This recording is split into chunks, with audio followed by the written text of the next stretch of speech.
J'invite aux frères et sœurs à la maison, vous qui nous suivez téléspectateurs, de vraiment être attentifs et de suivre ce que nous sommes sur le point de... Ça va être très rapide aujourd'hui, on ne va pas traîner.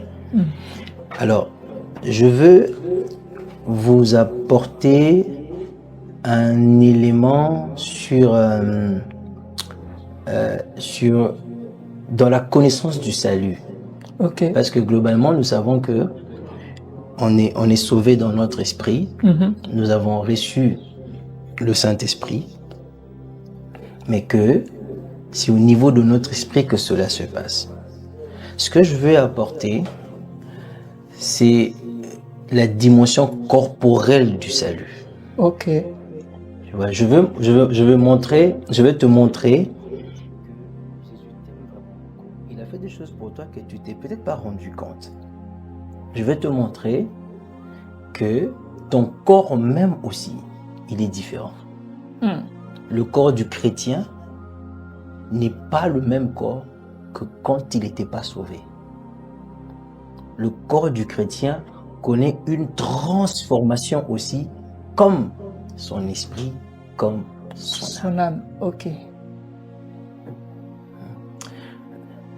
Écoutez, ce sont des choses qui fonctionnent avec la conscience, avec la connaissance. C'est le monde des esprits. Dans le monde de Dieu, une vérité peut être là. Tant que tu ne l'as pas découvert, tu ne vas pas en bénéficier. Même si tu pries plus que tout le monde. Si cette vérité n'est pas découverte, il ne sera pas possible pour toi de trouver la foi à poser dessus. Parce qu'il faut une foi à poser dessus. Tu ne sauras pas trouver la foi à poser dessus. Et quand tu trouves la foi à poser dessus, c'est là que la vérité commence à prendre place dans ta vie. Est-ce que tu comprends? Très bien. La foi est un principe spirituel élémentaire, mais basique.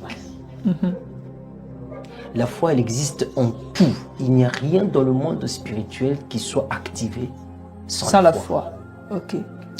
Or, la foi ne nous vient pas sans la parole. La parole, elle, ne nous vient pas sans la révélation. La révélation nous vient sur base des Écritures. Nous avons les Écritures qui parlent de ce phénomène que je vais expliquer. Et ensuite, il y a la révélation de l'esprit qui frappe dessus. Et quand tu acquiers la compréhension, quand tu acquiers l'intelligence de cette compréhension-là, c'est là que la foi prend place et s'assoit sur... c'est comme ça qu'on dit la foi vient de ce qu'on entend ou de ce que l'on reçoit. Et ce que l'on reçoit ou on entend vient de la parole de Dieu, de Christ. Et c'est comme ça que cette vérité-là qui est écrite peut avoir place maintenant dans ta vie. Ça peut s'installer, ça peut prendre place. Très bien. Et donc aujourd'hui, je veux vous montrer, je ne sais pas s'il faut, comment est-ce que je peux appeler ça, on peut l'intituler la cohabitation du corps terrestre avec le corps céleste. Ça cohabite. Et cela impacte le corps terrestre. Ça devient différent. Le corps du chrétien, il est spécial. Ton corps est spécial dans la mesure où, déjà, il est le temple du Saint-Esprit. C'est différent du corps du païen.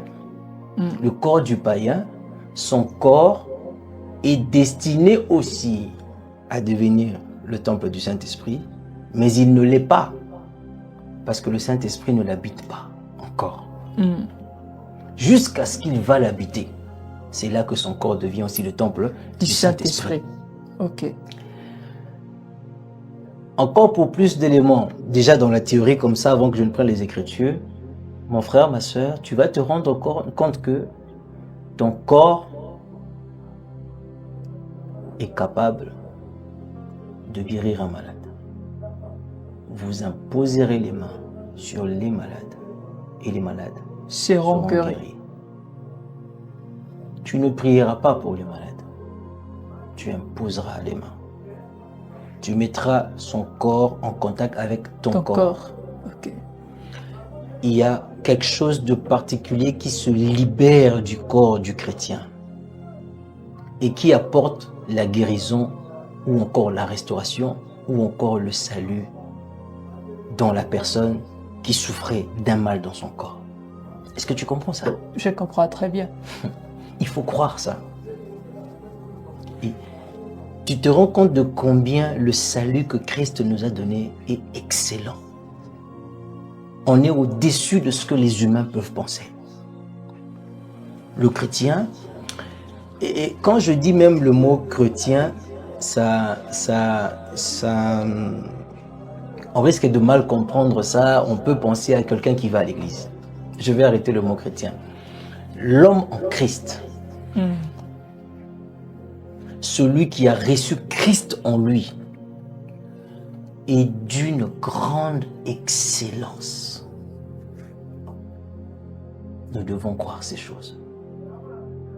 Alors, sans plus tarder, en dehors de ce que je viens de dire, on va entrer dans les Écritures, on va voir, on va comprendre quelque chose. Paul explique quelque chose, mais en même temps, le Saint-Esprit m'a amené à examiner la vie de Paul différemment, afin de mieux vous aider. Dans le livre de 1 Corinthiens, on va commencer par là. 1 Corinthiens chapitre 15, où l'on parle des corps. Déjà, beaucoup de gens le savent. Là-bas, Paul parle beaucoup des corps. On va aller peut-être jusqu'au verset 49e. Let's go. Il y a aussi des corps célestes et des corps terrestres. Mais, autre est l'éclat des corps célestes, autre celui des corps terrestres. Autre est l'éclat du soleil, autre l'éclat de la lune, et autre l'éclat des étoiles. Même une étoile diffère en éclat d'une autre étoile. Ainsi en est-il de la résurrection des morts. Le corps est semé corruptible, il ressuscite incorruptible. Là, tu vois, Paul montre, il lit les choses à la résurrection. Il est en train de montrer que le corps va s'améliorer, va être particulier à la résurrection, notre corps à nous. Ça va revêtir une certaine gloire, comme le corps de Jésus d'ailleurs. On peut revenir peut-être sur la vidéo. Comme le corps de Jésus d'ailleurs, on va continuer la lecture après. Comme le corps de Jésus, par exemple, on l'a vu être glorifié après sa mort. Tu comprends? Et là, Paul est en train justement de parler, de montrer le corps, il est sémé corruptible. Donc, tu meurs en tant que chrétien, tu meurs avec ton corps ici. Mais à la résurrection, c'est pas ce corps qui revient. C'est un corps beaucoup plus glorieux, comme Jésus. Il est mort avec le corps qu'il avait, mais en revenant, il est revenu avec un corps spécial.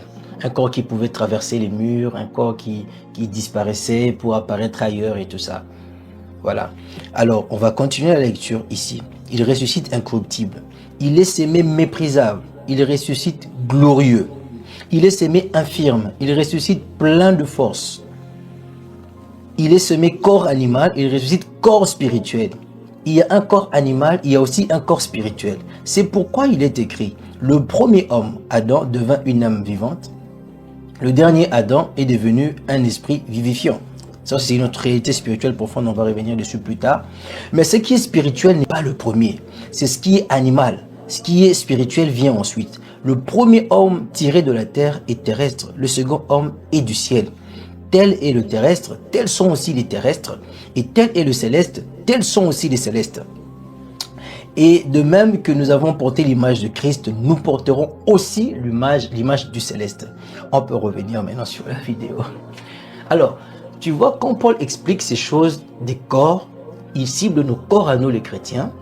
Il montre, bref, ce qu'il veut montrer. Il veut montrer que nos corps à nous, c'est un corps qui va être peut-être enterré. Tu es malade, tu as une infirmité, tu es faible, tu as des rides, tu es déjà vieux.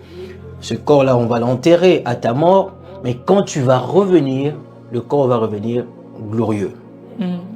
Cela se lie au corps de Jésus. Comme Jésus est mort, il est revenu avec un corps glorieux. Même si on pouvait voir les stigmates, mais il est revenu glorieux. Alors, en lisant ceci, l'Esprit va m'interpeller. Il me montre certaines choses et que je veux partager avec nous avant d'aller sur d'autres passages bibliques. L'Esprit va m'interpeller. Regarde Paul. Il montre que le corps il est mourant, il est mortel, il va devenir immortel à la résurrection. Mais Paul a été mordu par une vipère. Ok. Je ne sais pas si tu comprends. Mhm. La vipère ne l'a pas tué. Hmm. Ce corps-là, ce n'est pas un corps humain normal. Ok. Un corps mordu par une vipère. Une vipère, dans la zone, c'est connu que la vipère, là, ça tue les gens. Et tout le monde pensait que le gars va mourir. On a attendu. On a attendu que Paul meure. Mais Paul n'est pas mort. Est-ce que vous comprenez ça, enfants de Dieu? Il y a un futur pour les corps glorifiés, mais ce que je vais vous montrer, c'est déjà la cohabitation de ces deux corps. Ah, my God. Le corps que tu as, depuis que tu as reçu Jésus, il y a une dimension céleste. Déjà, tu as vu, on en parle ici, il y a une dimension céleste.